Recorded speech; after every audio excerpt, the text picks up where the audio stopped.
Благојче Бочварски ме бендисuje ваква ведрина. Искрено не очекуе ваков настап од ваша страна, најмалку што требаше да се засрамите и тек тук нешто да си прочитате. И наместо да кажувате ваму приказни за мали деца, да си кажете што сте сработиле.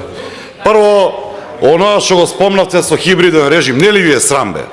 Од 66-то место во индекс на корупција до 111-то ја донесовте Република Македонија. На 111-то и сега кажувате хибриден режим било тогаш, сега не. Да не знае човек дали да се крсти со десна или со лева. Ќе продолжам. Лицемерие. Ги читам овие амандмани. За железница сте предвиделе реконструкција на железнички правци, репарирање на локомотиви. Кој локомотиви, Благојче, пред лани имавме 150 години од железница у Велес. Лани имавме. Кога се направила железницата 1873, возовите одеа со 30 км на час. Лани знаете со колку? Со 0. Не одеа. Не одеа.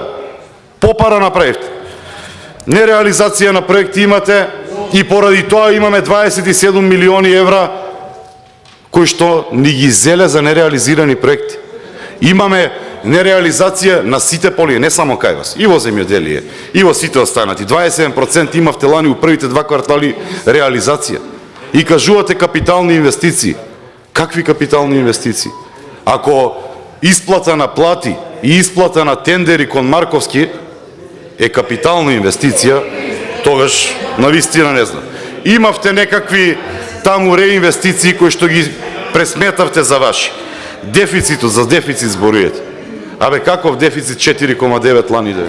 Сега го намалуваме на 4. Имаме план за да дојдеме до 3, односно да се движиме во законот за буџети. По основ на доспеани долгови и камати, 5,271 милијарда евра ќе платиме у наредниве 4 години. И сега вие кажувате дека ние сме се задолжували. Па ги задолживте и овие неродените. Треба срам да ви е. Ке продолжам понатаму со трасите, со анексите. 5 пати анекси подпишувавте, ништо не реализиравте. 1500 километри сте направиле. Кај се ти 1500 километри? Нигде ги нема. Знаете сам, ете од Штип идете. Знаете сам колку години се правеше ова Петровец-Катланово, 5 години се правеше. По една лента возевме. У најмала рака, ќе повторам, треба да се засрамите. Дајте тоа што ви област, дајте поддршка, кажете ние не реализиравме, ќе ви дадеме шанса, ајде заедно да работиме за едината на Македонија. Овакви циркузи стварно не им е потребно на граѓаните.